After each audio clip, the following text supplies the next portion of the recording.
Greetings, historians, and welcome back to House of Ideas Historian. We're going to be talking about Wandavision and who is the Beekeeper.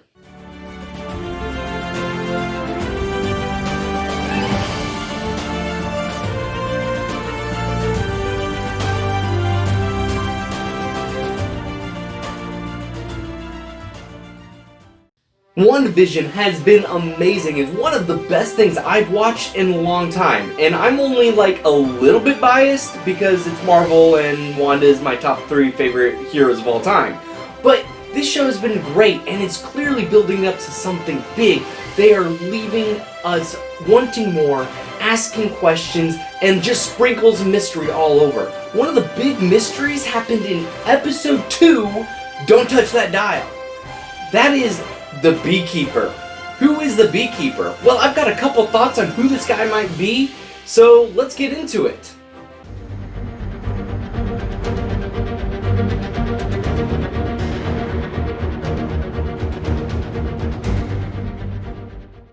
The first one seems to fit the theme of the show so far.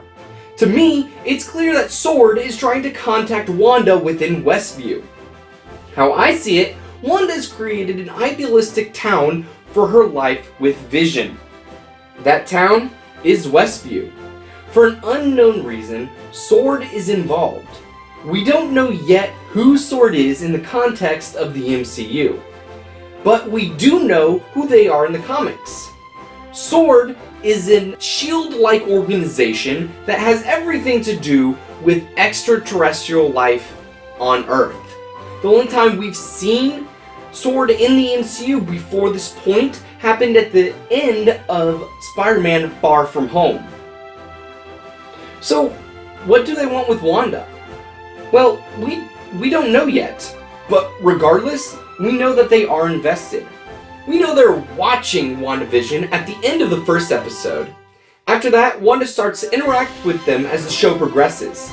In the second episode, Wanda finds a helicopter and hears a mysterious voice over the radio. Reports say that this is actually Agent Jimmy Woo. We last saw him in Ant-Man and the Wasp. But until we know for sure, I'm going to keep my options open. The biggest indication that this might be a Sword agent is the Sword logo at the back of the Keeper's suit. We likely won't know for some time who this character is, but to me, it seems pretty likely that it's someone within Sword trying to contact Wanda.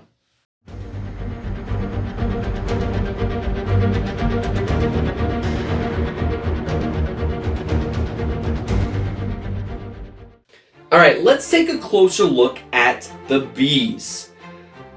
The choice of using a beekeeper might be very specific. Admittedly, this is probably a long shot, but why not investigate it anyway? So, there's a character in the comics where bees are rather important. Fitz von Meyer, aka Swarm. Swarm was first introduced to us in 1977 Champions number 14. Swarm has the ability to manipulate and control genetically modified bees that compose his body. So when it comes to bees and Beekeeper, Swarm does seem to fit the bill. However, there are a couple issues with this idea. The first is there might be contention of rights.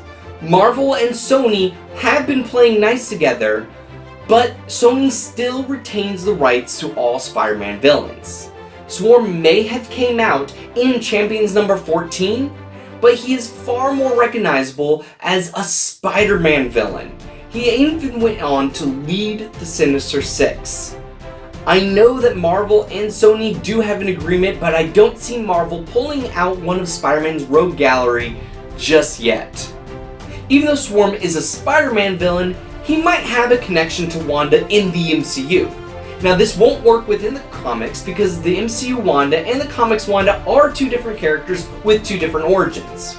In the MCU, we saw Baron Strucker create both Wanda and her brother Pietro through Hydra and science with the staff of Loki. In the comics, they got their powers because of the High Evolutionary. Now, as you know, Hydra has a connection to Nazi Germany. Fitz von Meyer also has a connection to Nazi Germany. So it wouldn't be hard for us to see that the Swarm is working with Hydra in some capacity. Here's my problem with that. I don't really see there being a connection between the two. I don't think Swarm really has much to do with the Avengers. I don't think Swarm has really much to do with Wanda and Vision. So I don't really see him being here. In fact, the way the show is going, I feel like they're really trying to mirror Vision and the Scarlet Witch that came out in the 80s. Now, this book had 2 volumes that focused on Vision and Wanda trying to have a suburban married life. The conclusion to these books came in West Coast Avengers number 51 and 52, where they came in contention with Mephisto. I think that is where this show is going to be coming. I don't see Swarm being a part of this. But who knows? It could be.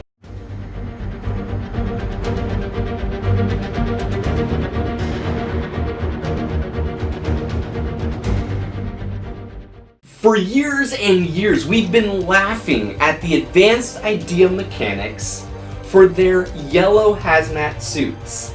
It has been their signature look since their inception, and they've been the brunt of a joke ever since.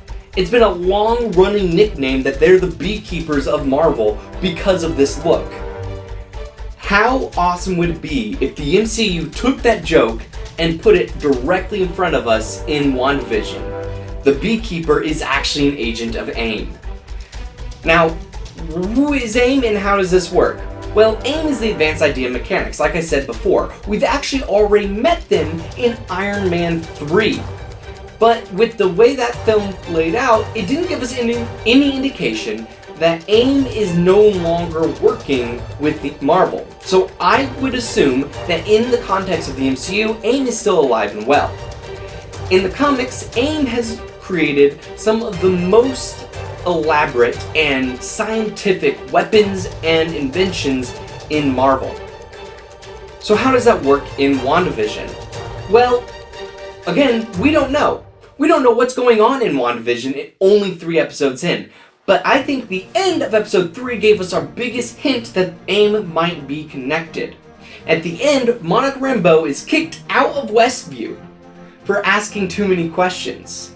If you take a look at the scene, you can see a huge fence that looks very, for lack of a word, we're going to say science-y. Is the fence there to contain the events of WandaVision, to stay within Westview, or is it causing what's happening in Westview? Again, we don't know.